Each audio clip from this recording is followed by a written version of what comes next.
Bueno, buenos días a todos, a todas. Mi Dame un nombre... segundo, Edu. Hola. Dame un segundo, Edu. Ya estás. Decime cuando arrancamos. Ya. Bueno, buenos días a todos, a todas. Mi nombre es Eduardo Cittadini. Trabajo en INTA, coordino el Programa Nacional Desarrollo Regional y Territorial del INTA y estoy en la Experimental Chubut, en Trelew. Bueno, esta actividad es organizada por el grupo técnico del Comité de Cuenca. Este grupo se formó en 2014, está conformada por el CEMPAT CONICET, por el INTA, la Universidad Nacional de la Patagonia San Juan Bosco, y más recientemente se sumó la UTN, Facultad Regional Chubut.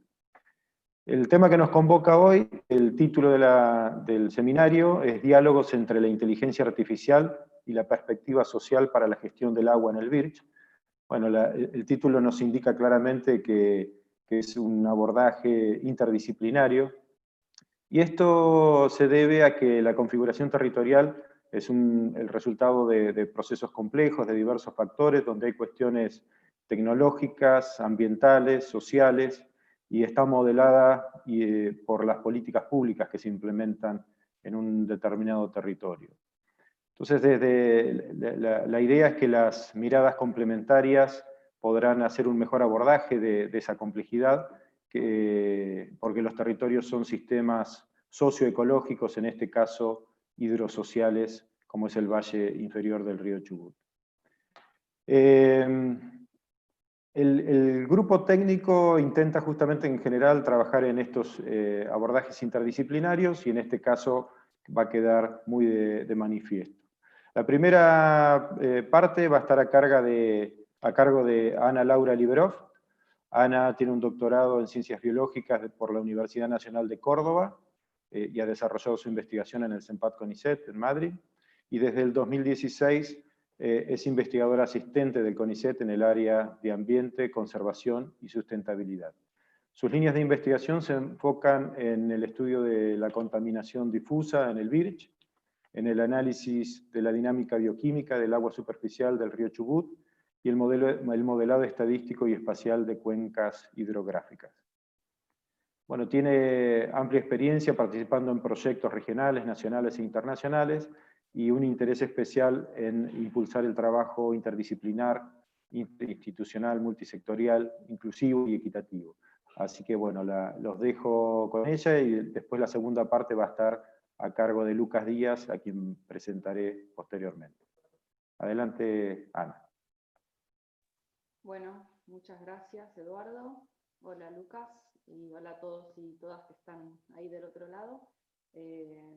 Voy a compartir un PowerPoint.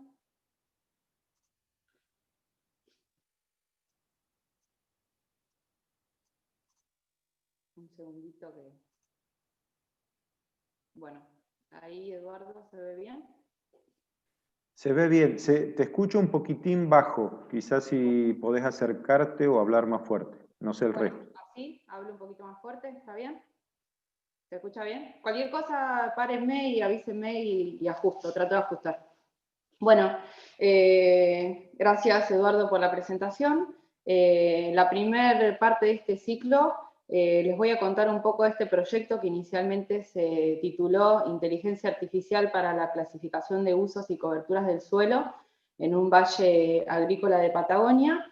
Fue un proyecto que se desarrolló bajo el programa de AI for Earth, o Inteligencia Artificial para la Tierra, de la empresa de Microsoft, y ahora continúa bajo el programa de AI for Innovation, o Inteligencia Artificial para la Innovación, que es un programa en consorcio de Microsoft y de National Geographic. También los objetivos de este proyecto en particular se enmarcan dentro del proyecto institucional del IPEC, que es el instituto al cual pertenezco en el CEMPAT, y los participantes de este proyecto fueron Silvia Flaherty, que es docente de la Universidad San Juan Bosco, Alejandra Trujillo, que es becaria doctoral del Instituto Patagónico de Ciencias Sociales y Humanas, también en el CCT-CEMPAT, Natalia Pesac, Cristian Pacheco y yo también formamos parte del IPEC, y Lucas, que bueno, después lo introducirás, Eduardo, del INTA. Y bueno, este proyecto desde sus inicios y hasta ahora fue hecho con apoyo y colaboración de la Compañía de Riego del Birch, y particularmente de Pedro Tagliabue y de Adrián Contreras, quienes nos ayudaron, nos enseñaron, digamos, la mayoría de las cosas que sabemos del valle y del mapeo de usos y coberturas. Este es un esfuerzo interinstitucional, interdisciplinario y también intersectorial, que es parte de los trabajos que fomenta el grupo técnico y la red ecofluvial. Un poco para dar el contexto y un marco general de la complejidad, o de una parte de la complejidad social y ambiental del sistema, de la cuenca del río Chubut. Voy a empezar dándoles un poco un contexto. Bueno, ahí arriba a la izquierda se ve la ubicación de la cuenca del río Chubut en Patagonia. La primera característica particular es que el río Chubut tiene un módulo de caudal pequeño comparado con otros ríos de Patagonia. Si vemos en el gráfico de la derecha, está ubicado número 7, digamos, con un caudal de alrededor de 50 metros cúbicos por segundo. Este es el caudal promediado en todos los años que hay de registro. Pero sin embargo tiene una población urbana bastante alta comparada con otras cuencas de Patagonia. Otra de las características es que el río presenta grandes variaciones estacionales, o sea, dentro de un mismo año, pero también entre años en el caudal. Y en esta gráfica de la izquierda se ven registros de caudal de los Altares de 74 años, donde se ve la línea azul más gruesa, es el promedio para cada mes de todos esos años. Las líneas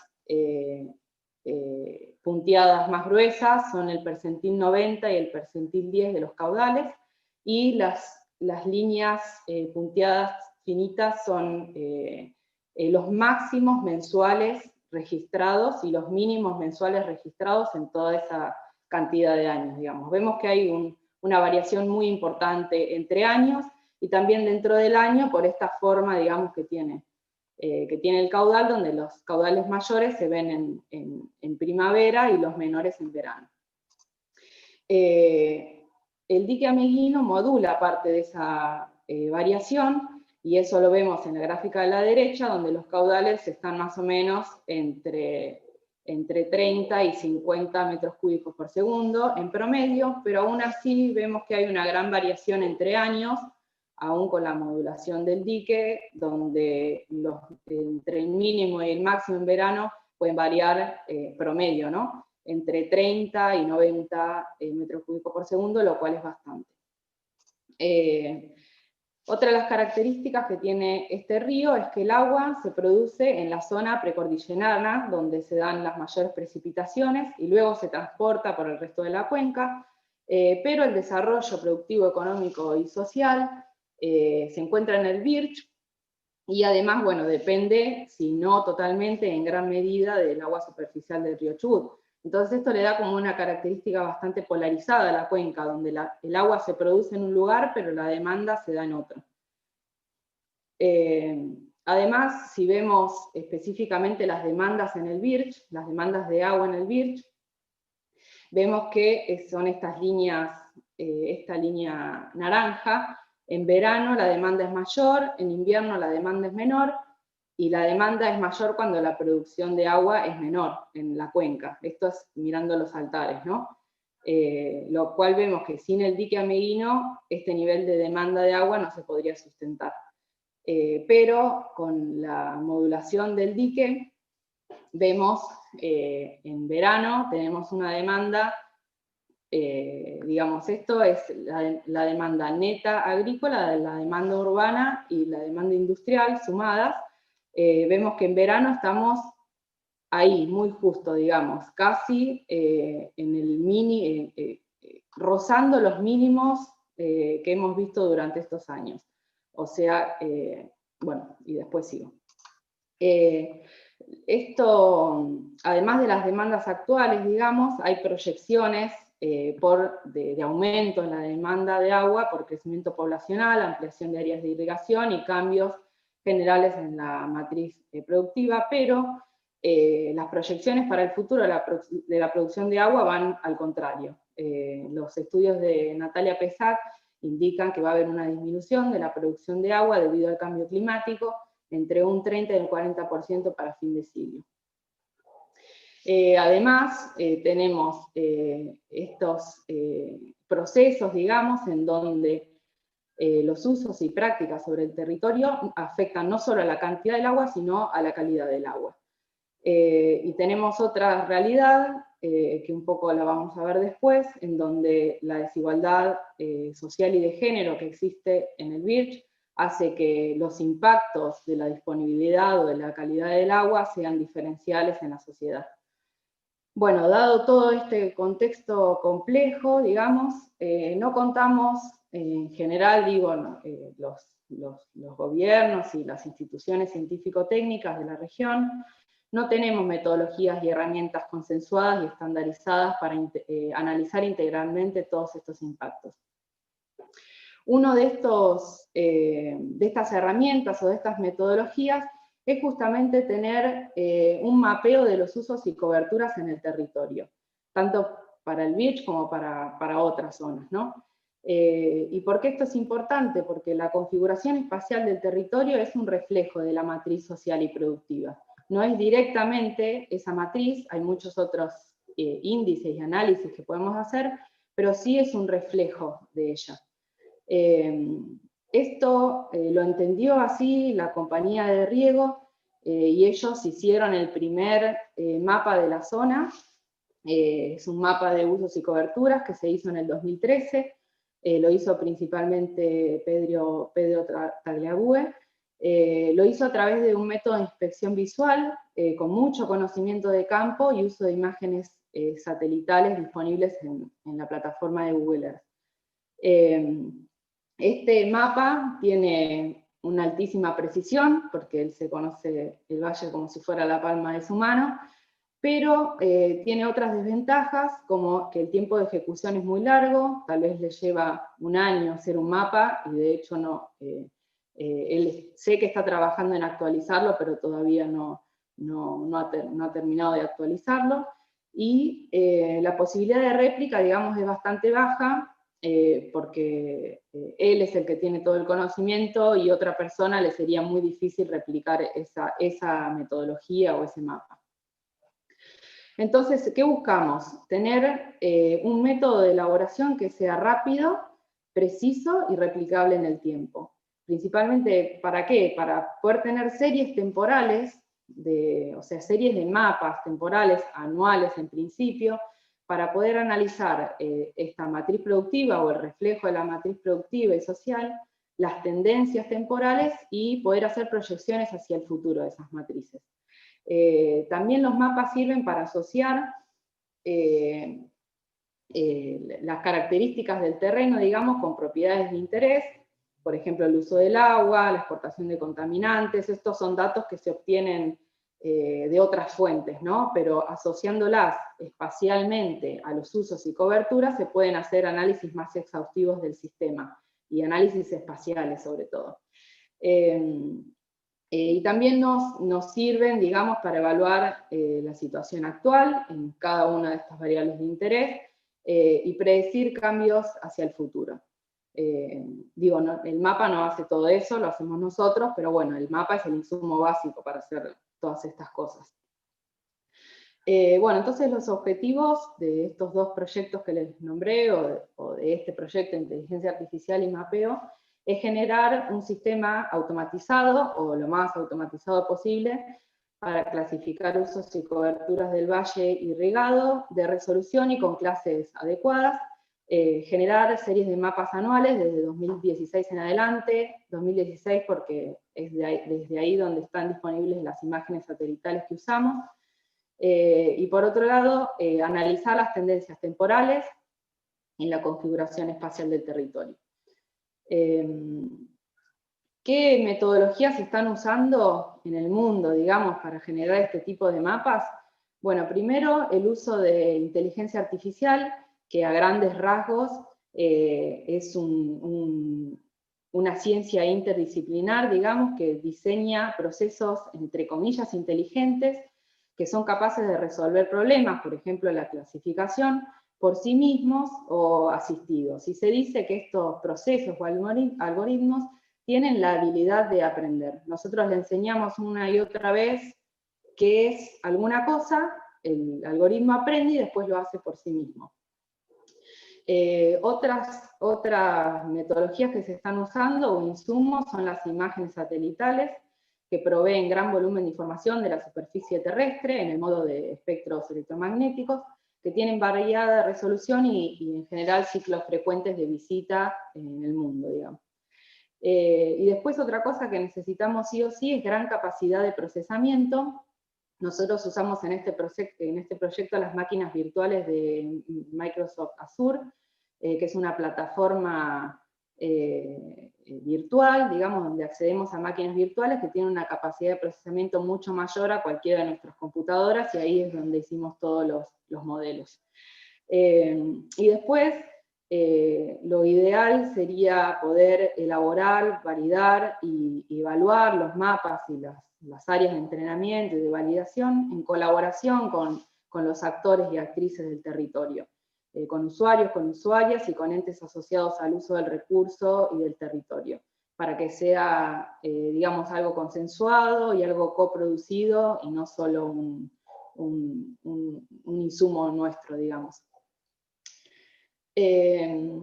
Bueno, como insumos particulares usamos nosotros en nuestro proyecto imágenes de Sentinel-2, que son sensores. Está el satélite Sentinel-2A y el B, nosotros usamos el A. Tienen sensores que adquieren información en 13 rangos o en 13 longitudes de onda, que le llamamos bandas. De ellas usamos 10 bandas, que son las que fueron desarrolladas para la observación de la Tierra, que varía la resolución.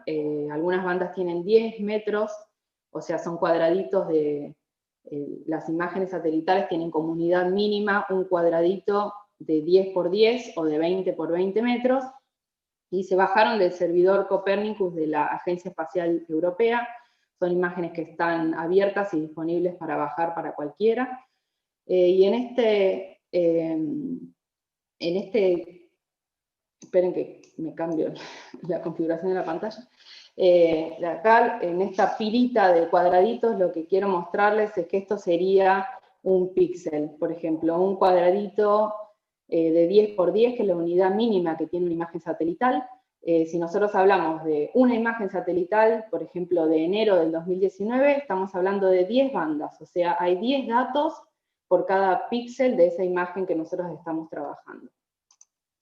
Este es un extracto, digamos, de una parte de la imagen satelital. Acá se ve Gaiman y el inicio de Trelew, y el río Chubut se ve pasar por acá. Esta es una imagen Sentinel-2 que tiene una composición de 3 bandas.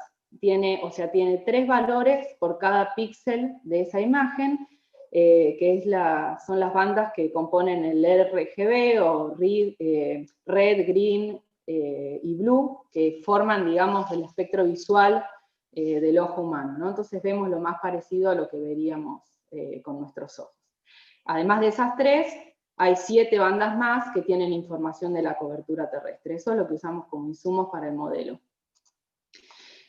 Otro insumo importante son las áreas de entrenamiento, que son áreas que nosotros identificamos en el campo, como fuimos al campo, fuimos con Pedro, fuimos con Lucas, aprendimos qué hay en cada parcela, lo registramos, sacamos fotos, registramos la ubicación de latitud, longitud, y después de vuelta en la computadora hicimos polígonos, asociando cada polígono a un tipo de cobertura. Más o menos estas de la izquierda de la leyenda son las que terminamos trabajando.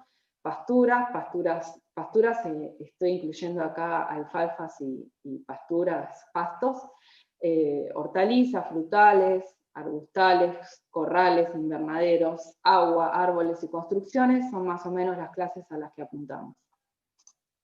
Luego Alexandra Trujillo, fue la que diseñó un algoritmo particular para este proyecto, que lo bautizamos SatNet, que es un modelo de aprendizaje de máquinas, digamos, de machine learning en inglés, basado en redes neuronales, que hace clasificación y predicción supervisada de uso y cobertura del suelo. Supervisada significa que nosotros le indicamos o le damos información para que aprenda. Le damos esa información de campo y esas 10 bandas, en el caso de que usemos una imagen satelital de una sola fecha, y esa información, esos 10 valores, digamos, por cada píxel para que el algoritmo aprenda y luego haga la clasificación por sí mismo. Como dije antes, estos modelos se corrieron todos en máquinas virtuales de la plataforma Azure. Ahora quiero contarles un poquito cómo se evalúa la clasificación para que todos entendamos de qué métricas estamos hablando.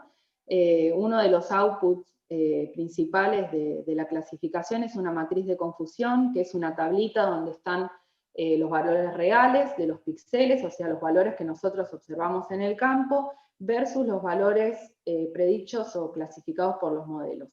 A través de esa tabla, de esa matriz de confusión, surgen muchos índices, pero hay dos principales que se usan para evaluar la clasificación, que son la precisión y la exhaustividad.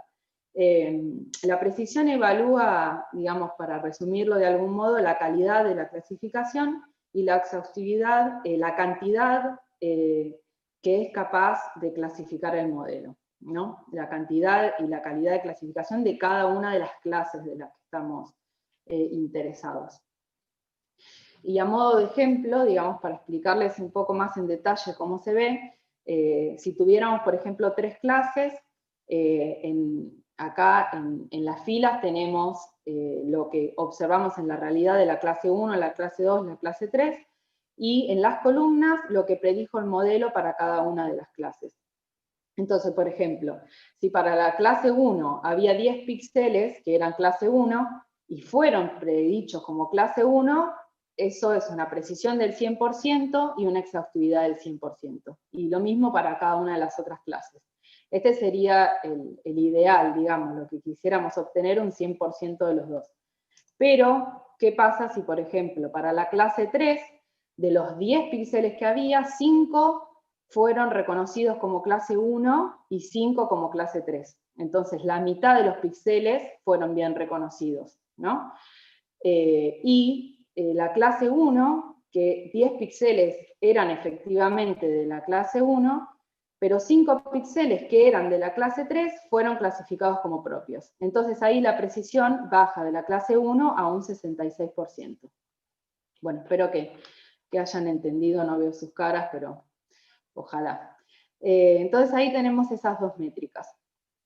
Ahora, teniendo, digamos, un poco, les conté los insumos, les conté cómo vamos a evaluar la clasificación, hicimos un primer modelo de prueba que lo estamos escribiendo en formato de paper, donde utilizamos una imagen satelital de enero del 2019, o sea, usamos esas 10 bandas para esa fecha, y la información a campo, que les mostré antes, usando el 80% de los datos para entrenar el modelo y el 20% para validarlo, y se comparó el modelo de red neuronal, el SatNet, con otros métodos tradicionales de clasificación, el Random Forest, etc. Son metodologías estandarizadas, más sencillas, que se usan para clasificar.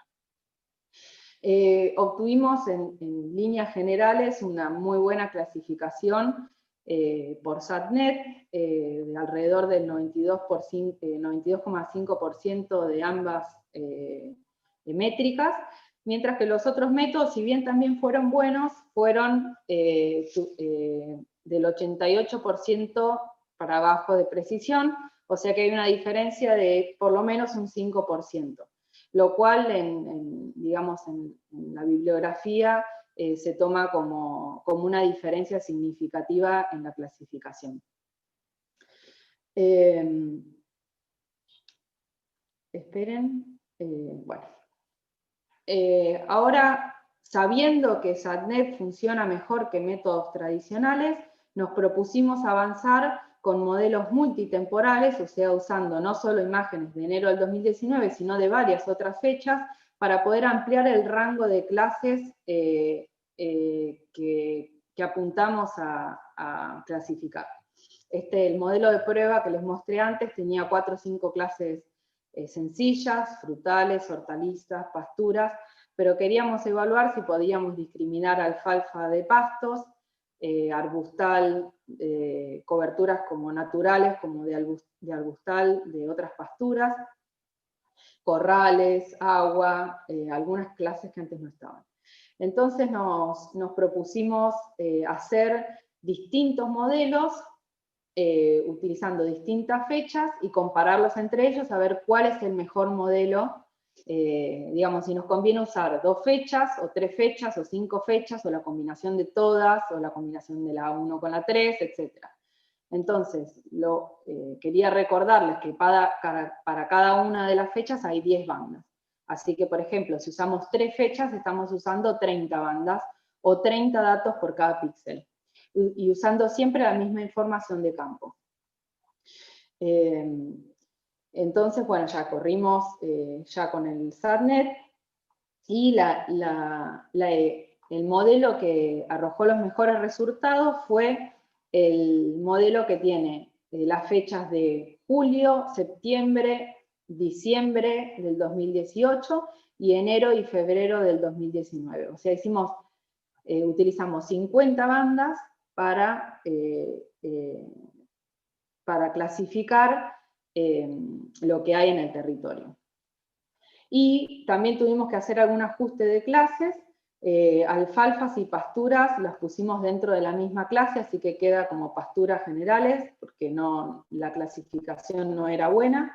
Tenemos también pasturas degradadas, que son pasturas que tal vez por la forma de manejo y por el grado de riego que tiene, no están en tan buen estado como las pasturas y alfalfas de arriba. Esto Lucas lo sabe explicar mucho mejor que yo, y Pedro también, disculpas. Y después diferenciamos hortalizas, frutales, arbustales, corrales de animales, invernaderos, agua, árboles y construcciones en general. En este gráfico les muestro, es un gráfico radial, donde están en cada uno de estos radios, digamos, las clases, y están en 2 colores estas mediciones de precisión y de exhaustividad. En azul está la precisión. Tenemos clases que tienen muy buena precisión, como el agua, las construcciones, los invernaderos, las hortalizas y los frutales, tienen una buena calidad de predicción. Otras que tienen que predicen buena cantidad, digamos, de esas clases, por ejemplo el agua, también las construcciones, los arbustales, y hay otras que están más flojas, por ejemplo las pasturas degradadas, en alrededor de un 60% de precisión general de clasificación, y las pasturas tienen una precisión un poco mejor. Si vamos un poco al detalle de la matriz de confusión que les contaba antes, podemos evaluar qué clases se confunden con cuáles. Entonces, si nosotros vemos de lo que conocemos de campo, digamos, de la realidad, las pasturas degradadas, la mayoría fueron clasificadas como pasturas degradadas, pero hubo un porcentaje que fueron clasificadas como arbustal y otro porcentaje clasificados como pasturas. O sea que hay una confusión entre estas 3 clases. Después, si vemos las pasturas, que son alfalfas y pastos, la gran mayoría fueron predichas como pasturas, pero hay una muy buena cantidad que fueron predichas como pasturas degradadas. Así que ahí hay una confusión bastante grande entre esas clases. Este es el modelo, digamos, cómo se ve el mapa final de clasificación para el valle. Esta es nuestra zona, digamos, de estudio. Y un poco estas son las clases, las mismas que les había mostrado antes, donde se ven, bueno, las ciudades. Acá está Gaiman, acá está Trelew, Rawson, Playa Unión. Vemos los verdes más oscuros son las pasturas en buen estado. Las más claritas, verde clarito, no sé si se ve bien, son pasturas degradadas. Después tenemos en fucsia o en rosa las hortalizas, Bueno, y un poco podemos ver a grandes rasgos la estructura espacial del valle, digamos. También se ve el río y las lagunas. Y este es un detalle, para que veamos un poquito mejor nomás, acá sigue estando Gaiman, esto es Trelew, es la misma porción de terreno que les había mostrado antes, donde se ve el río, donde se ve un poco las parcelas, la cobertura de arbustal, de pasturas en buen estado, hortalizas, se ven en rojo están los frutales. Y después, bueno, si nos ponemos a analizar la cobertura de cada una de estas clases como resultado, digamos, de los modelos, vemos que hay una gran cobertura de arbustal, en su mayoría un 43%, pero si vuelvo un poquito para atrás, vemos que tenemos límites, digamos, sobre el valle, que también entraron dentro de la clasificación, así que tal vez por eso es un porcentaje alto, digamos, ¿no? Digo, más allá de los arbustales que puede haber dentro del valle, también tenemos unos límites que aportan bastante porcentaje. Después las pasturas degradadas es la clase siguiente, con una cobertura del 27%, las pasturas en buen estado, una cobertura más o menos del 13%, y así están ordenadas el resto. Construcciones, agua, hortalizas, árboles. Si quisiéramos ir un poco más allá y tomar este mapa como válido, aún con sus errores que los conocemos, y quisiéramos ver cuál es la tendencia del 2013 al 2019, acá tenemos el mapa, digamos, estos resultados del mapa del 2013 hecho por la compañía de riego, donde también la cobertura, digamos, el orden de coberturas es similar. Terreno natural era la clase que Pedro le asignó a lo que nosotros tenemos como arbustales, pero también incluía otras clases como árboles. Le sigue las pasturas abandonadas, así lo llamó él en su clasificación. Después las pasturas, después la alfalfa, eso suma un 30%, sumaba un 30%, y bueno, después las otras clases. Si hacemos una comparación, acá tenemos en azul las hectáreas que identificó Pedro en el 2013 y las hectáreas que identificamos nosotros en este mapa. Vemos que habría un aumento bastante importante en las pasturas degradadas o abandonadas y una disminución en las pasturas en buen estado.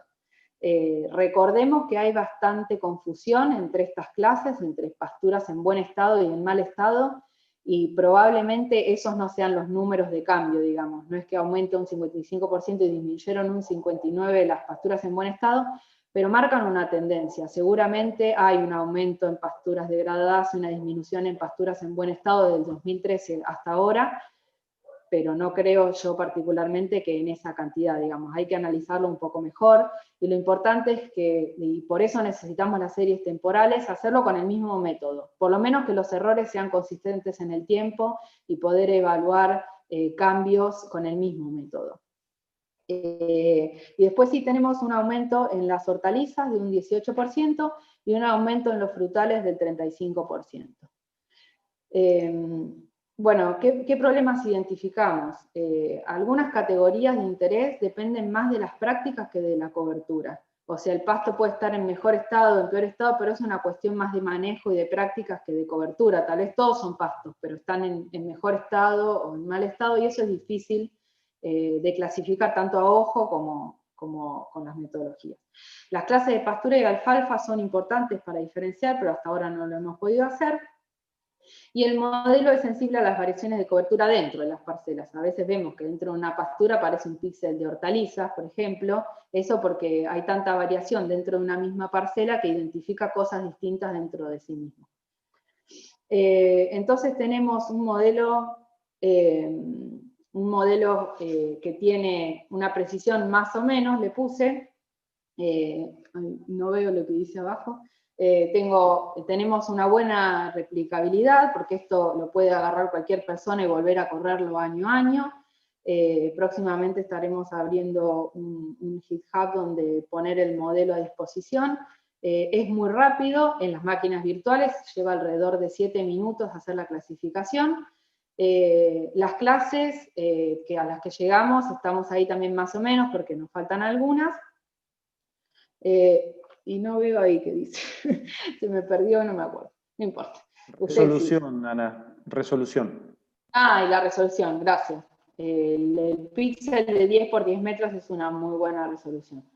Bueno, los próximos pasos son mejorar esta clasificación usando otro tipo de datos, de radar, por ejemplo, y algunos métodos estadísticos, y mejorar un poco también los datos de entrenamiento, aplicar el modelo para obtener series anuales del 2016, y evaluar tendencias y generar proyecciones, y también aplicar el modelo a otras zonas de la Patagonia. En este momento de pandemia estamos complicados para trabajar porque este realmente es un grupo que trabaja interdisciplinarmente y tenemos miembros del grupo que están en distintas partes del país con situaciones familiares particulares.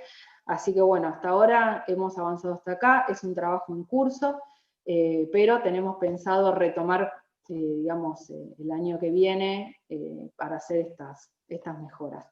Bueno, y ahora preguntas que yo me hago, digamos, y que dándole paso a Lucas, ¿cómo perciben toda esta complejidad del sistema ambiental los actores y actrices claves del territorio, como son los usuarios y las usuarias del agua? ¿Y qué papel cumplen ellos en el manejo del agua del valle? Y además, ¿cómo se perciben a sí mismos o a sí mismas en su rol de modificadores del ambiente? Así que bueno, le dejo la palabra a Eduardo o a Lucas. Muchas gracias por haberme escuchado. Bueno, muchas gracias, Ana. Muy interesante la presentación. Les recuerdo que preguntas o comentarios, opiniones pueden ir haciendo en el chat de YouTube. Después, al final de la charla de Lucas, vamos a tomar esas preguntas, esos comentarios para generar algún debate. Así que por favor vayan registrando por ese medio. Bueno, la segunda parte del seminario va a estar a cargo de Lucas Díaz. Lucas trabaja en INTA, en la Estación Experimental Chubut, ingresó como becario y desde el 2019 es investigador acá en el INTA. En la actualidad está desarrollando trabajos de diagnóstico sobre el sistema de riego del valle inferior del río Chubut desde una perspectiva hidrosocial. Y hace un año terminó una maestría en riego y drenaje por la Universidad Nacional de Cuyo. Y su tesis era justamente las relaciones entre la eficiencia en el uso de agua de pasturas y el manejo del pastoreo animal. Y bueno, Lucas, bienvenido, adelante con tu presentación. Bueno, gracias Eduardo por la presentación. ¿Se me escucha bien ahí? Sí. Perfecto, sí. Bien, bueno, felicitaciones Ana por la presentación, muy interesante el trabajo. Ahí está compartida la pantalla, estoy esperando que... Ahí está compartida, pero no completa. Bien. ¿Ahí sí? Ahí arrancó, listo. Bien, perfecto. Bueno, la intención de esta presentación es justamente presentar algunos de los resultados que obtuvimos en una encuesta que hicimos a principio de año, en los meses de verano del año 2020, y que estuvimos elaborando a lo largo de este año y de la cuarentena más precisamente, que se trata sobre algunas reflexiones desde la perspectiva de los usuarios y usuarias del sistema de riego del Virch. El equipo de trabajo se compone de Daniela Raguileo, Marcos Hernández y Franco Salvadores. Junto al equipo de trabajo estuvimos realizando las encuestas y escribiendo el informe. Y fue financiado íntegramente por INTA, por el proyecto estructural Uso y Gestión del Agua en Sistemas de Regadío, por el proyecto estructural Aportes para la Gestión Integrada de los Recursos Hídricos en Cuencas del Sistema Agroalimentario Argentino, y por el proyecto estructural Acceso, Uso, Reuso y Manejo del Agua con Fines Múltiples. Bien, a modo de introducción y para tener una idea de cómo se compone la estructura de cultivos del valle, un poco ya lo estaba charlando Ana, la idea de estas imágenes que le voy a mostrar no es especificar en los cuadraditos que se ven o en las manchitas que se ven en el mapa, sino en que tengamos una idea de la heterogeneidad productiva del valle y qué superficie representa cada cultivo. Lo que se ve en ese mapa, que como decían anteriormente es de la compañía de riego, que fue hecho en el año 2013, esas manchitas naranjas representan la superficie con cultivos hortícolas, Eso que se agregó hace poquito, que se agregó, corresponden a montes frutales, en donde se incluyen las cerezas. Y el resto, lo verde, son cultivos asociados a lo forrajero, a los sistemas productivos ganaderos. Como se puede visualizar, una gran proporción del valle está cubierta por este tipo de cultivos. En cuanto al sistema de riego, es un sistema de riego bastante complejo. Lo que se ve en azul es el río Chubut, y lo que se ve de color violeta son los canales principales de riego. Tenemos el canal principal norte y el canal principal sur. Lo que se ve en línea negra son las localidades del valle, a la izquierda del oeste, a la derecha del este. Los canales principales nacen en la Boca Toma, en la localidad de 28 de julio, y recorren toda la longitud del valle hasta Rawson. Se le suman a estos canales principales los canales secundarios que aparecen en verde y los canales terciarios que aparecen en celeste. La suma de las longitudes de estos canales son 350 kilómetros. Y hay otro tipo de canales que son gestionados por los usuarios y usuarias del sistema de riego, que se llaman canales comuneros. Estos canales que acabo de presentar, que son los canales de red de ahora en más, los canales de la red de riego, son operados, mantenidos, conservados por la compañía de riego. Los canales comuneros, que son estas venitas que aparecen y que recorren gran parte de la superficie del valle, son administrados y gestionados por los usuarios y usuarias del sistema de riego. La suma de las longitudes de estos canales comuneros suma 800 kilómetros aproximadamente, el doble que los canales más del doble que los canales de la red. Bien, una parte interesante de este sistema de riego es que los usuarios pueden acceder al agua a partir de todas estas estructuras que le mandé, según en el lugar que está ubicado la chacra. Pueden acceder a partir de los canales principales, secundarios, terciarios o canales comuneros. ¿Sí? Y bueno, fue iniciado a partir de la colonización galesa, toda esta estructura de canales, quienes los construyeron como una forma de regar sus cultivos, y fueron pasando diversos modelos de administración a lo largo del tiempo. A mediados de la década del 50, la empresa Aguas y Energía se hizo cargo de la gestión de estos canales. A partir de la reforma constitucional del 94, la gestión, la administración y la operación pasó a manos de los usuarios, y 1 o 2 años después empezaron sucesivas intervenciones de la provincia, y entre idas y venidas, hasta estos tiempos sigue la intervención, se está empezando un proceso de normalización. Hasta hace algún tiempo la compañía no estaba intervenida ni conformaba su directorio. Se avanzó en esa normalización. Actualmente se nombró a un interventor, y también se está hablando de una modificación del estatuto de la compañía de riego. Estos procesos lo vemos como una oportunidad de innovación, específicamente la modificación de este estatuto, y también lo que contaba Ana, la reducción de la producción de agua en el río Chubut hacia finales de siglo, lo vemos como una oportunidad para innovar en el territorio. Y una de esas posibilidades de innovación es reconocer a los usuarios y usuarias del sistema de riego como actores y actrices claves en el uso del agua. En función de eso nos hicimos una serie de preguntas que van de la mano de cómo perciben los usuarios y usuarias el funcionamiento del sistema de riego, qué prácticas realizan y cómo relacionan sus prácticas con el sistema socioecológico.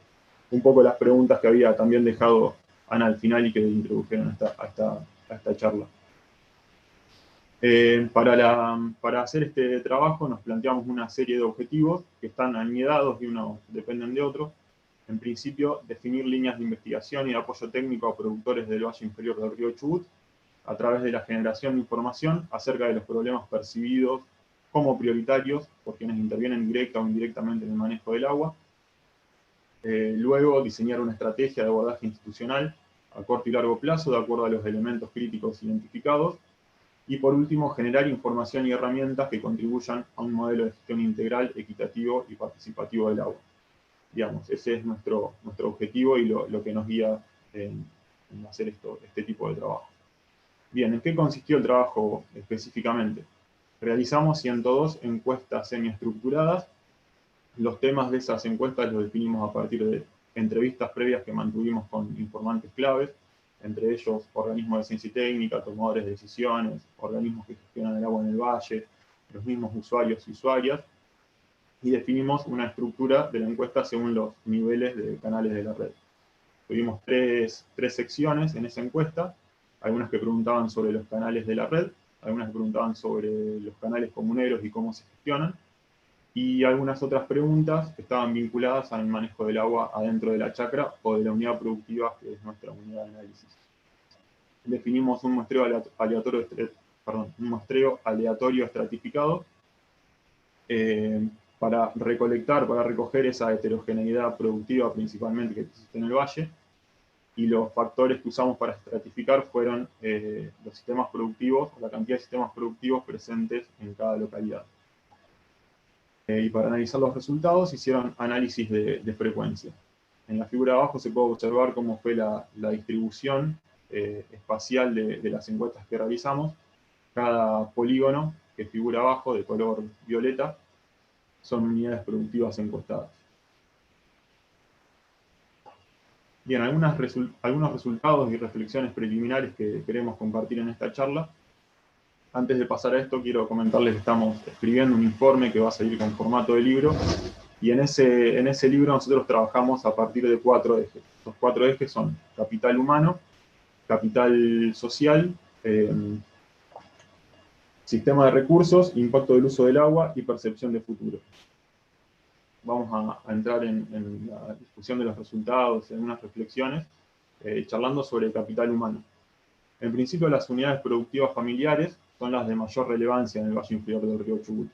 Esto se vio claramente, el 81% de las unidades productivas son con estructura familiar, con manejo familiar de la chacra, pero tienen diferentes grados de complejidad, desde familias que son un matrimonio hasta varias familias conviviendo en la misma unidad productiva.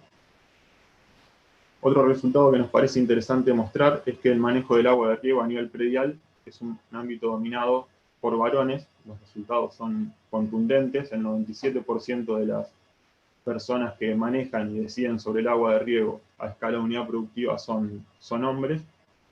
Esto no es algo propio de las unidades productivas, sino que estas lógicas se reproducen en otras esferas de la sociedad y en esferas más amplias de la gestión del agua también. Por eso, y a partir de este resultado, voy a empezar a nombrar y hacer hincapié en que el manejo del agua está hecho por hombres, y voy a usar solamente ese género para contar el resto de los resultados. Bien, siguiendo con el capital humano lo definimos como las prácticas que realizan los usuarios en la chacra y la configuración de las unidades productivas.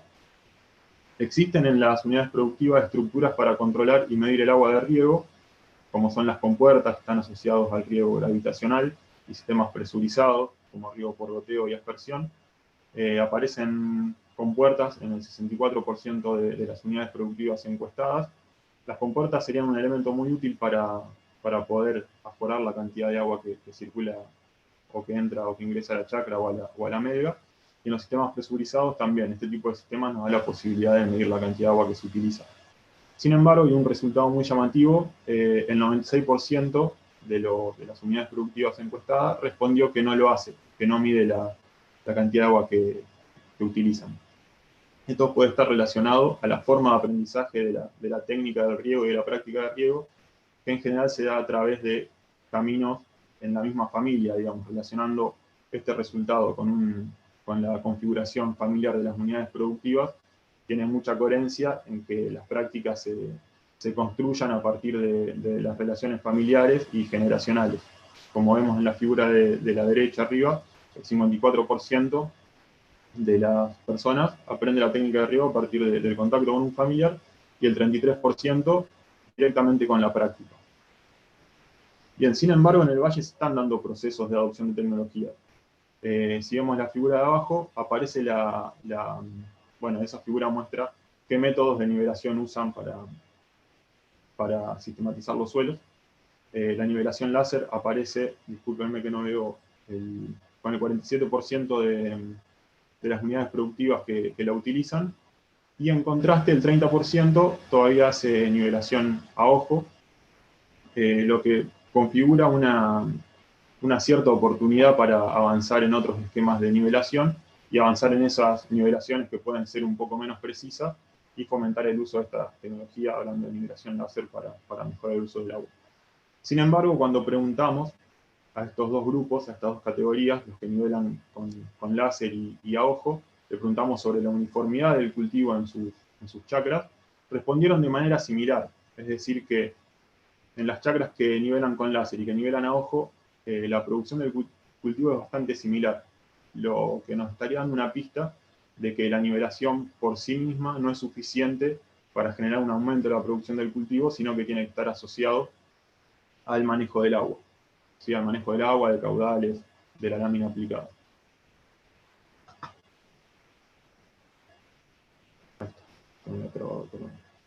Bien, pasando al sistema de recursos, el sistema de recursos está relacionado al aspecto biofísico de los canales de riego, de los canales de la red y canales comuneros, y encontramos que la posición en el sistema de riego de los usuarios, digamos, o donde están ubicadas las chacras, definiría el acceso al recurso.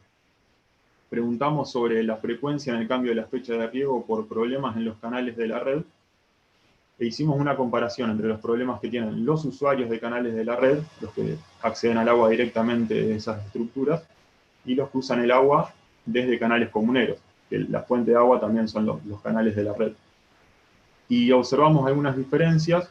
Los usuarios de canales comuneros tienen bastante más problemas para acceder o tienen que cambiar la fecha de riego más frecuentemente porque consideran que en los canales de la red no hay agua a un nivel suficiente para realizar el riego, en contraste con los usuarios de la red que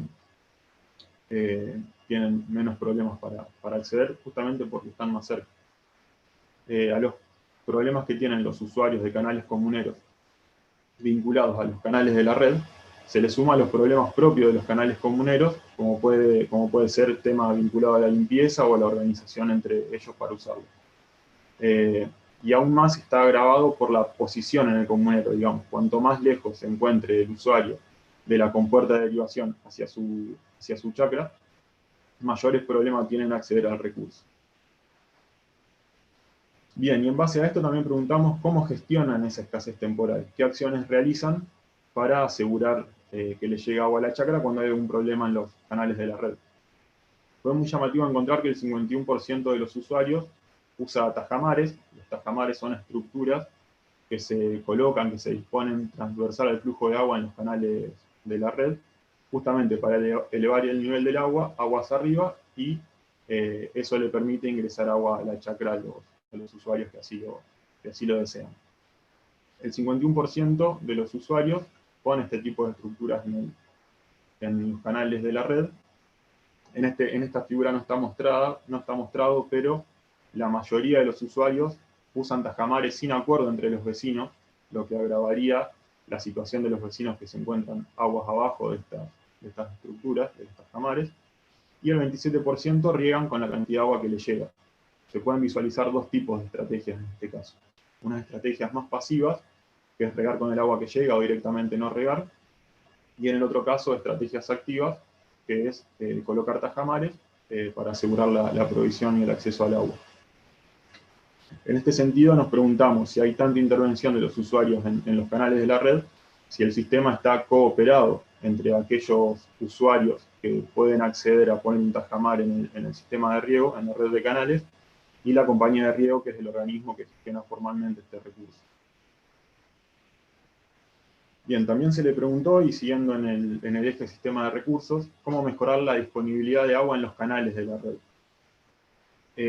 La mayoría respondió que uno de los caminos para mejorar la disponibilidad es intervenir directamente en los canales, controlando el uso de tajamares, modificando la estructura de los canales, ya sea revistiendo los canales o aumentando su tamaño, y manteniéndolo adecuadamente.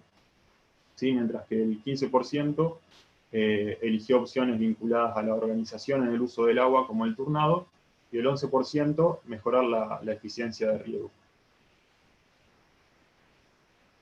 Acá se pueden visualizar también dos estrategias distintas para mejorar la disponibilidad de agua en los canales de la red. La intervención directa en los canales, que tiene que ver con la oferta del recurso, la cantidad de agua que llega, y otras estrategias que tienen que ver con la demanda del recurso, es decir, cómo usan los usuarios el agua de riego adentro de sus chacras, o cómo organizan, o qué estrategias desarrollan en su canal comunero.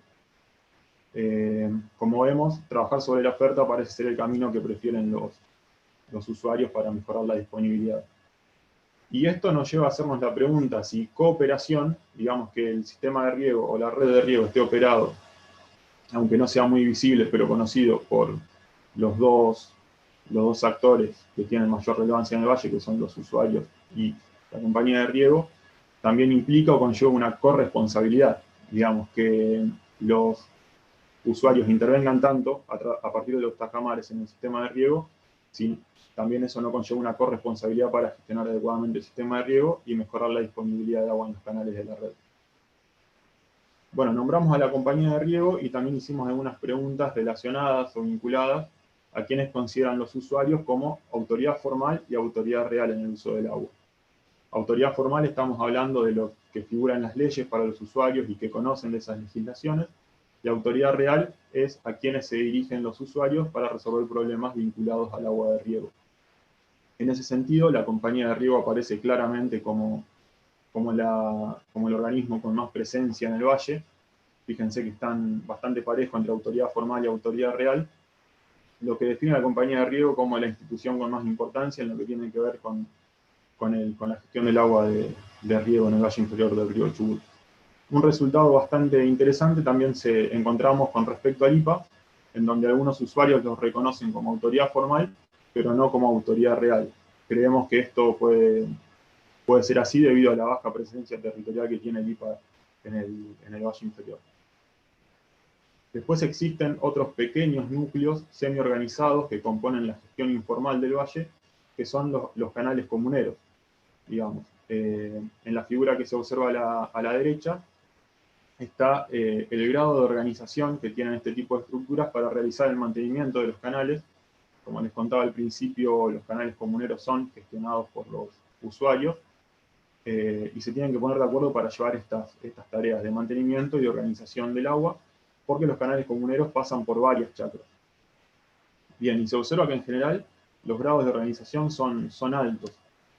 Cuando hablamos grado de organización alto para el mantenimiento, estamos hablando de algunas estrategias como por ejemplo contratar a alguien para que mantenga el canal y distribuir el costo, que limpie un usuario de ese canal comunero y que también se distribuya el costo, o que directamente lo limpien entre todos, que es una estrategia tradicional, ya desde los tiempos en que estaba gestionado por los colonos galeses se llevaba adelante esta estrategia.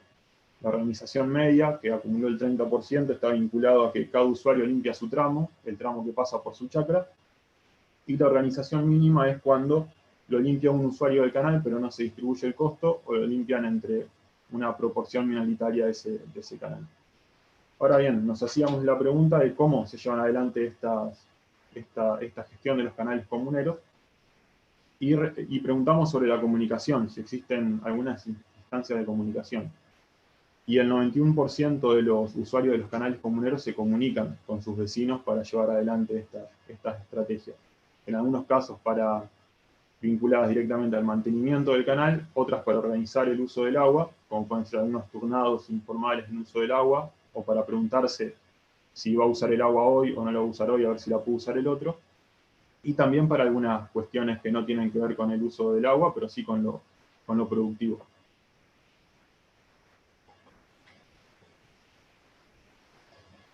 Bien, también le preguntamos a los usuarios de canales comuneros si sería útil para ellos formar grupos de usuarios organizados. En las barras azules de color más oscuro aparecen la respuesta de los usuarios de canales comuneros y en color celeste de usuarios de la red de riego. Vemos que los usuarios de canales comuneros están más interesados en formar grupos de regantes organizados o le dan más utilidad que los usuarios de los canales de la red, probablemente porque ya están llevando a cabo estas estrategias organizativas y por eso lo visualizan como más importante y que definen el acceso al agua en su unidad productiva. Ahora bien, cuando preguntamos cuál sería la utilidad de generar estos grupos de regantes organizados, también visualizamos algunas diferencias. también con el mismo patrón de colores, azul más oscuro para usuarios de canales comuneros, y en celeste más clarito para los usuarios de canales de la red. Vamos a ver que las respuestas que obtuvieran mayor proporción para los usuarios de canales comuneros están vinculados al orden en el manejo del agua, puede ser establecer turnados o algún otro tipo de metodología, y de mantenimiento de los canales. Mientras que las últimas barras que se observan, definimos una categoría gremial como agruparse para hacer algún tipo de reclamo o gestionar ante el organismo que gestiona el agua de manera grupal y así obtener más fuerzas. Los usuarios de canales de la red eligieron más frecuentemente esta opción. A ver, el análisis que hacemos de estas respuestas, y quiero introducir el concepto de tiempo de gestión, digamos como un tiempo fijo que le dedican los usuarios a realizar alguna tarea de gestión y que es limitado. En principio creemos que los usuarios de los canales comuneros definen o usan más ese tiempo de gestión limitado a estrategias más barriales o más cercanos a sus chacras, como el mantenimiento del canal comunero, o comunicarse con los vecinos para manejar el agua, que es lo que define el acceso al agua para ellos. Mientras que el usuario de los canales de la red, al no tener que gestionar ese tipo de cosas o problemas, prefiere vincularse directamente con el organismo que gestiona el agua, lo que configura distintas representaciones y relaciones de poder adentro del sistema de riego del valle.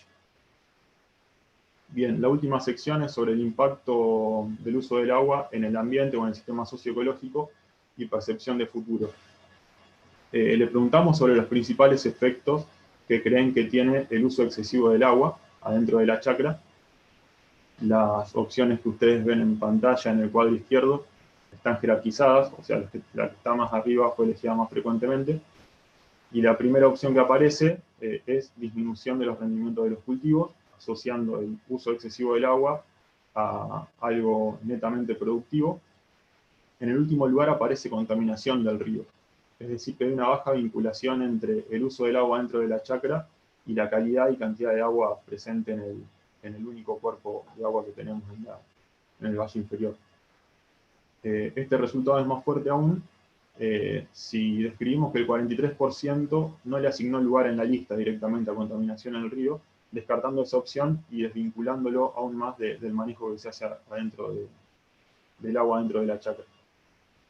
También otra opción que nos llamó la atención es que la falta de agua para otros regantes apareció en cuarto lugar, también desvinculando el uso que se hace adentro de la chacra con la disponibilidad de agua en los canales de la red.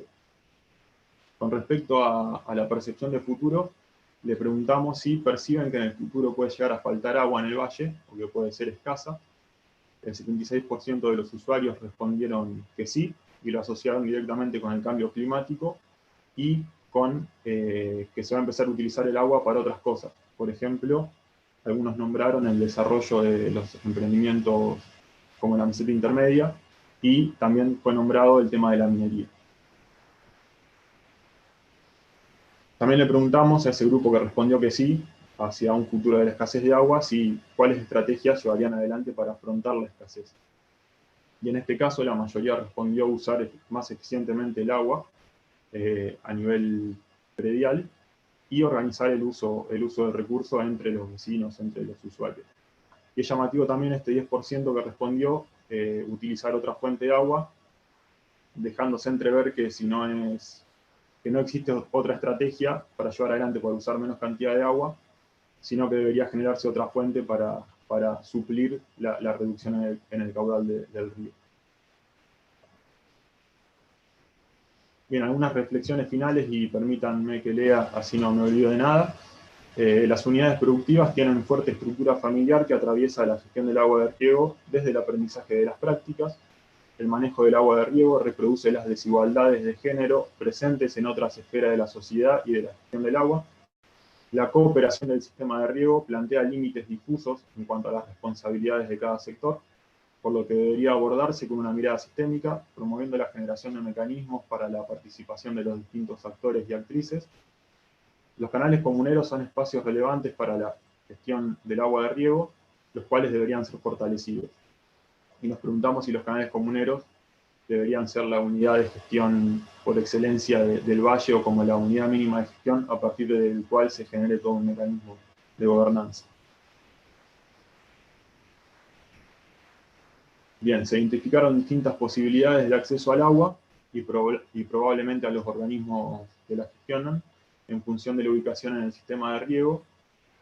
Desde la visión de los usuarios y usuarias, la respuesta a los problemas de funcionamiento del sistema está en mejorar principalmente la oferta del recurso, y se observó una fuerte desvinculación entre las prácticas llevadas a cabo en la unidad productiva y la disponibilidad de agua, tanto en el río como en los canales.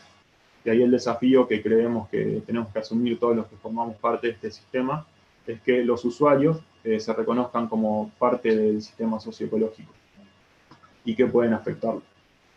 Y por último, a partir del escenario futuro de escasez de agua, se generarían estrategias para regular su uso, entendido como regular el uso dentro de la chacra o en lo que tiene que ver con la organización. Sin embargo, creemos que esta tendencia debería ser apoyada por la generación de políticas públicas.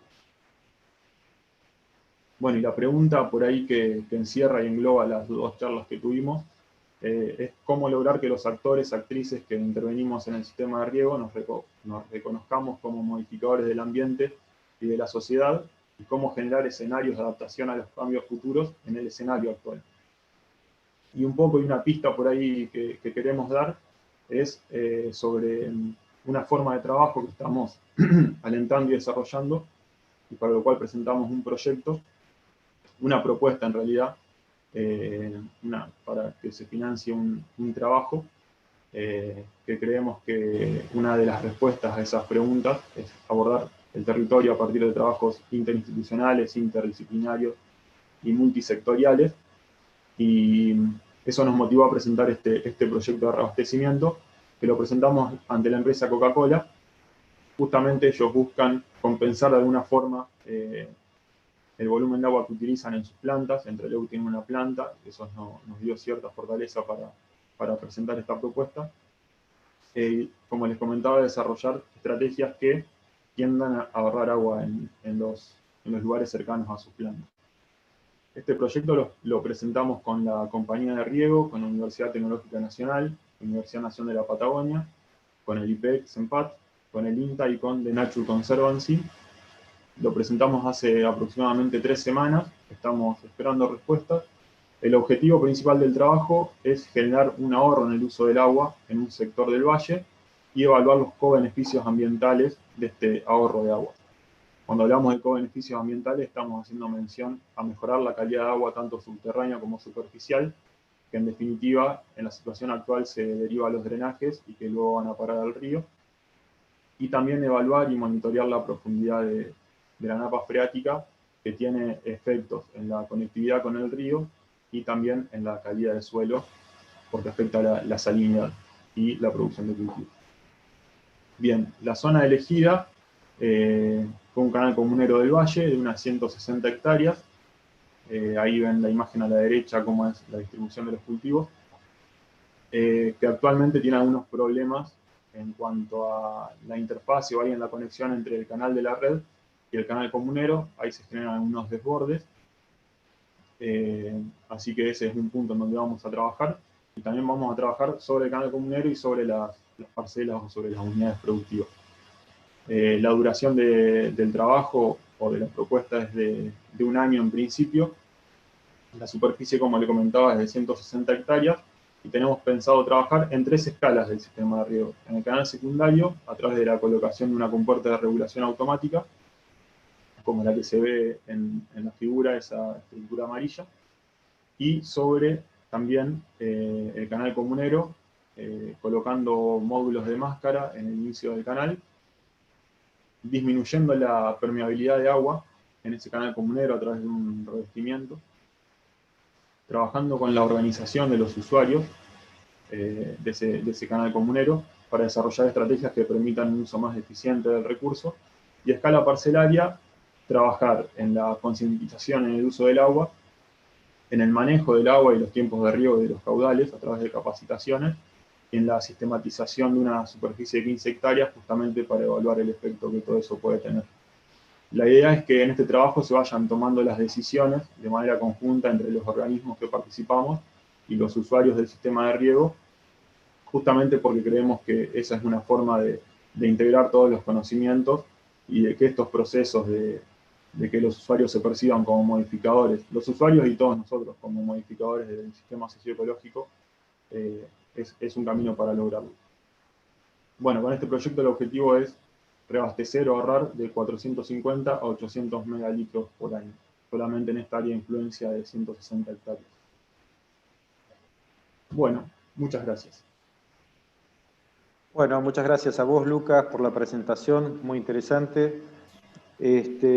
Antes de avanzar a las preguntas y el debate, les comento que tenemos más de 40 personas conectadas por el canal de YouTube y casi 190 por Facebook, así que eso demuestra el gran interés que despierta el tema como un recurso estratégico donde muchos de nosotros vivimos, y además es una problemática que se replica en muchos otros lugares del país y del mundo.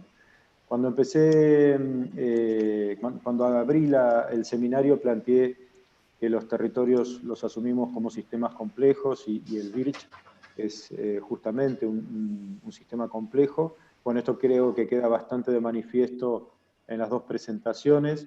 La de Ana sobre información básica que es necesaria, se pretende hacer gestión territorial desde las distintas instituciones, los distintos actores intervinientes, pero para eso es fundamental contar con información confiable, de calidad, que además cambia en el tiempo. Entonces estos métodos para saber qué hay y rápidamente, en tiempo real, saber cómo va cambiando es un aspecto clave.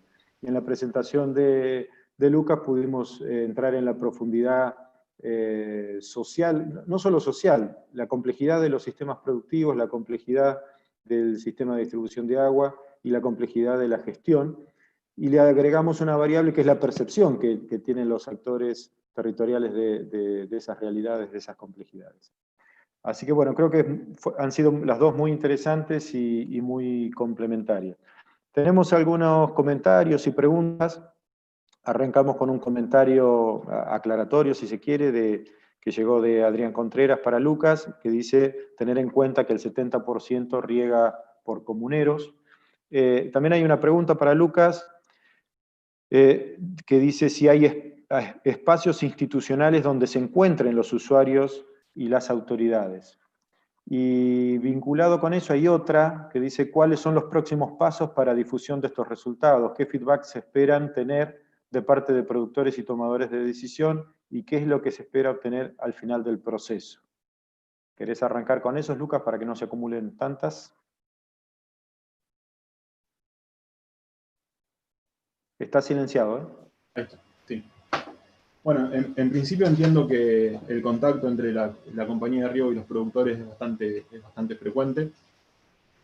Por el estatuto que tiene la compañía de riego, los mismos usuarios deberían ser los que gestionen el sistema de riego, pero entiendo que no hay ningún mecanismo formal, en este caso a partir de las sucesivas intervenciones que se vienen dando desde el año 96, creo, si no me equivoco.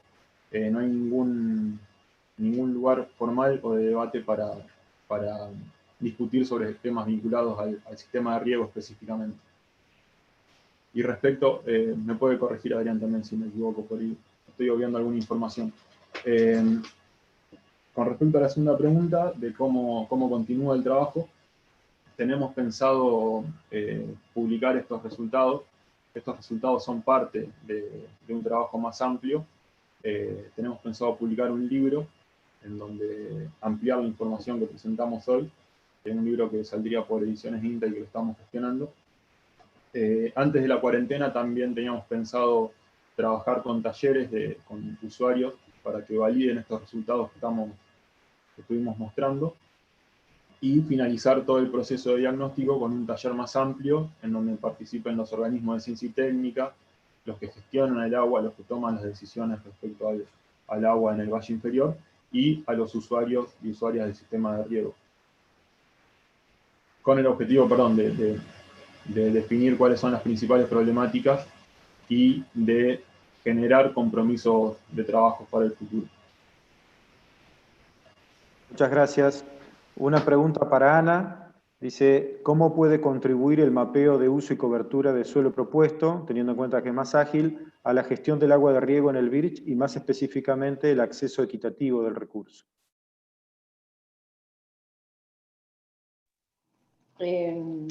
Bueno,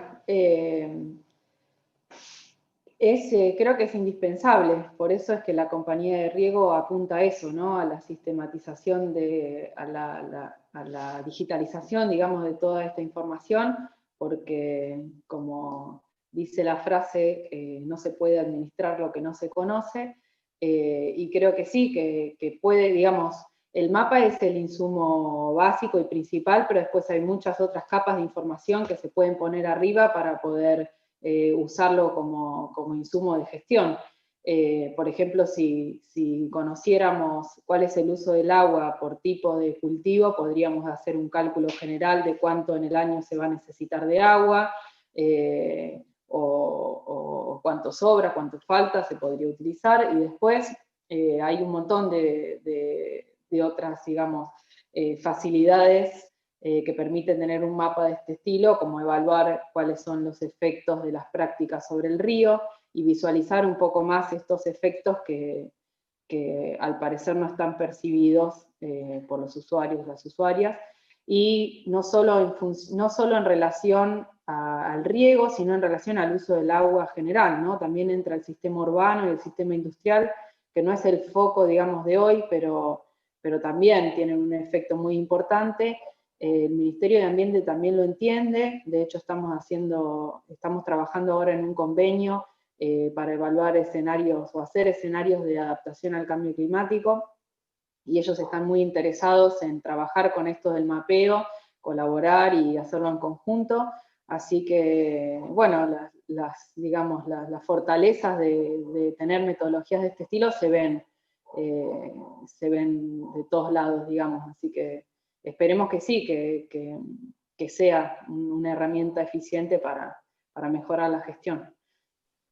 Te hago dos preguntas más, también para Ana. Una es, ¿crees que en el futuro podría utilizarse esto que has presentado, esta herramienta, para definir o ajustar el volumen de agua que se deriva desde el río al sistema de riego? Y la otra pregunta es, ¿quiénes crees que van a ser los principales usuarios de esta herramienta?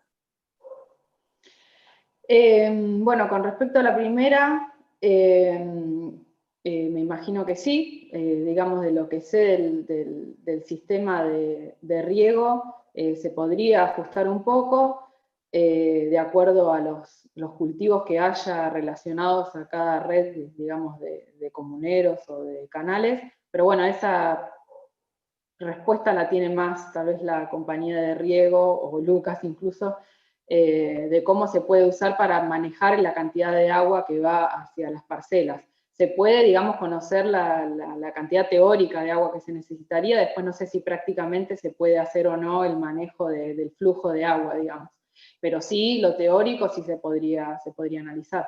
Y después, como decía antes, los principales usuarios, valga la redundancia, del mapa, creo que son los entes de gestión, pero nosotros en particular, yo misma, porque, y mis compañeros y compañeras del laboratorio, porque ese es el insumo esencial, el mapa y las tendencias para evaluar cuáles van a ser los impactos del cambio climático sobre la cantidad y la calidad de agua en el río, que va a afectar directamente digamos, al agua para el consumo humano y para las otras actividades. Así que sí, creo que principalmente nosotros y después los entes de gestión y administración del agua. Muchas gracias. Bueno, hay una pregunta que no especifica a quién está destinada, así que cualquiera la puede responder, quizá está más orientada a lo que planteó Lucas. Pregunta si detectaron conflictividad por el cambio de propiedad de las chacras, nuevos dueños que no conocen el funcionamiento del sistema, o loteos y propietarios que eligen residir en la zona rural. Bien, en principio fue una pregunta que estaba en la encuesta.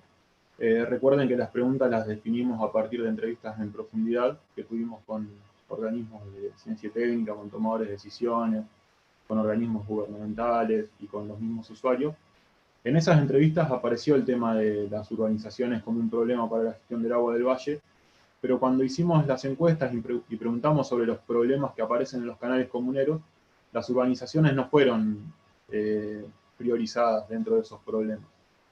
Por eso visualizó un poquito más el problema en la zona, en la localidad de Trelew, que en otras regiones, pero no aparece como un problema al cual le tengamos que prestar demasiada atención en este momento, sí proyectando que va a ser un problema en el corto y mediano plazo, digamos. Entonces también está bueno que se empiecen a pensar políticas públicas y políticas de ordenamiento territorial para no perder esos espacios productivos y que son tan importantes para la provincia y para todos nosotros, porque gran parte de los alimentos que consumimos salen de este valle. Gracias. Hay un par de preguntas más. Una de José Sainz Trápaga, que plantea si el cambio del sistema de administración, pasando del cobro por superficie a cobro por cantidad de agua, forma parte de las estrategias en estudio. Y vinculado con esa hay otra pregunta de Graciela Dufour, que pregunta qué modificaciones están pensando para las normas que rige la compañía de riego. No sé si están en condiciones de responder esto, porque por ahí excede, pero bueno, es lo que se ha planteado. Sí, la segunda no la podría responder. Sé que hay alguna intención de modificar el estatuto de la compañía de riego, pero no sé bien cuál es el contenido de esas modificaciones. En cuanto a la primera, entiendo que el sistema de riego es bastante complejo. No se me ocurre ningún mecanismo en este momento para pasar del cobro por superficie al cobro de volumen de agua, a no ser que se presenten declaraciones juradas de cultivos y a partir de ahí se defina cuál va a ser el consumo en cada chacra. Pero pacientemente el volumen que se va a consumir o la dotación de agua que se le va a dar a cada unidad productiva, considero que es bastante difícil de realizar en este contexto, tanto por el sistema biofísico como la capacidad administrativa de la gestión del agua. Gracias. Hay otra pregunta para Ana. Dice, ¿en qué están pensando aplicar el mapeo de uso y cobertura? ¿Con qué variables o parámetros socioambientales tienen planificado cruzar la información generada por esta herramienta? En principio, lo que estamos pensando es asociarlo con parámetros de exportación de contaminantes en general, no contaminantes, sino, por ejemplo, nutrientes o sustancias químicas, digamos, que alteran la bioquímica del agua superficial. Así que hay distintos procesos o modelos espaciales que cruzan esa información, que cruzan la información de uso y cobertura con modelos de elevación digital, con tipos de suelo, y queremos asociarlo a estos parámetros de exportación de nutrientes o de materia orgánica para tener digamos, para entender cómo funciona el sistema y qué es lo que recibe el río y de dónde lo recibe y cuánto recibe. Entonces, tenemos pensado hacer ese cruce y planteando, digamos, distintos escenarios a futuro de la matriz socioproductiva, entendiendo cómo funciona ahora el sistema, podemos hacer una predicción de cómo será el efecto sobre el río en el futuro. Digamos, teniendo alguna aproximación y saber qué medidas se tienen que tomar con respecto a eso. Si hacemos esa estimación y nos da que la calidad del agua va a disminuir muchísimo en el futuro, bueno, ahí hay que poner el foco, digamos. Bueno, gracias. Hay una pregunta con respecto a la posibilidad de derivar agua de riego para Madryn. Si saben que esté contemplado, posible o qué impactos podría tener. Particularmente desconozco esa posibilidad. No. Bueno, muchas gracias. Les comento que la cantidad de gente conectada viene aumentando, se mantiene más o menos el número en YouTube de 40 y algo de personas, pero por el Facebook ya tenemos más de 220 personas. Una pregunta más, dice, con respecto a la desigualdad de género en la gestión, que lo presentó Lucas, dice la desigualdad de género parece ser muy importante en relación al uso del agua y la tierra en el valle. ¿Cómo se podría avanzar sobre la sensibilización y visualización de esta desigualdad y de las consecuencias de ellas sobre la preparación de la sociedad a lo que se viene en el futuro, cambio climático, minería. No sé, Ana, si querés contestar. Nosotros, bueno, puedo decir una parte y Lucas, si querés completar, en el laboratorio estamos encarando un proyecto de comunicación del cambio climático donde estamos incorporando bastante el eje de género porque creemos que digamos, el cambio climático va a tener impactos diferenciales dado esta estructura, digamos, que tiene el valle donde es un ámbito, el uso del agua, la gestión y el manejo está dominado por varones. Así que bueno, es un tema a tener en cuenta, es un proceso largo, digamos, y un proceso social de reconocimiento, digamos, de estas desigualdades que se está dando en todos los ámbitos y a nivel regional, a nivel nacional, que se está dando muy rápido. Y bueno, nuestro rol como científicas y científicos tiene que también reflejar esos procesos que se están dando en la sociedad. Así que lo primero es una sensibilización o una visualización de la problemática y que todos y que todas reconozcamos que eso existe. Así que bueno, es un trabajo largo, pero bueno, digamos, fructífero y espero que lleve a buen puerto. Sí, no, y para complementar la idea, un poco esta desigualdad de género ya empieza a quedar visibilizada a partir de los trabajos que estamos desarrollando. Y también creo que la gestión monopólica, sea en el sentido que sea, en este caso del agua o de cualquier otro recurso, desde la conducción desde las instituciones de ciencia y técnica, por ejemplo, no puede pretender nunca ser equitativa, digamos. Por eso también este tipo de trabajo fomenta y promueve la participación de géneros, de los usuarios, usuarias en el sistema de gobernanza. Bueno, muchas gracias. Están llegando una gran cantidad de felicitaciones a ambos por las presentaciones, por el debate que se está generando. Así que, bueno, me sumo a esas felicitaciones a ustedes. Hay una consulta para Ana. Plantea si hicieron o piensan hacer algún mapa de aptitud de suelos en el Birch, pensando en conflictos por urbanizaciones también. Hay algunos trabajos en curso, digamos, que están analizando propiedades del suelo justamente para poder aplicar estos modelos de los que hablaba antes. Están haciendo algunos muestreos. Hay un mapa, no me acuerdo, no sé, Lucas, si vos te acordás de qué año es, un mapa de aptitud de suelo ya disponible, pero bueno, tal vez habría que actualizarlo. Se están haciendo algunas cosas y Lucas, tal vez querés decir lo que nos decías el otro día de las muestras del INTA. No, el mapa de suelos que existe, o de aptitud de suelos que existe en el valle, tiene bastantes años. Lo que se hizo hace unos años atrás fue digitalizarlo. No, y lo que le comentaba Ana la otra vez, justamente en relación a esto, es que el laboratorio de análisis de suelo del experimental está empezando a georreferenciar las muestras con el objetivo de tener información del terreno sobre la calidad del suelo, que puede ser un buen complemento para el mapeo. Bueno, hay otra pregunta sobre agua en Madryn. Se consulta si se usa agua de reuso en Madryn. Bueno, no sé si quieren contestar brevemente. No, por ahí no estamos en el tema específicamente, pero para evacuar la consulta. No sé, Lucas, sí, dale. Sí, en Madryn se utiliza agua de reuso.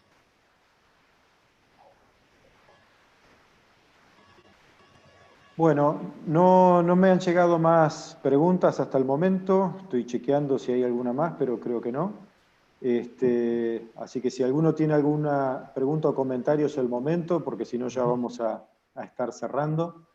No, yo me quedé pensando en la pregunta de San Estrápaga sobre la forma de cobrar el agua, en realidad el servicio.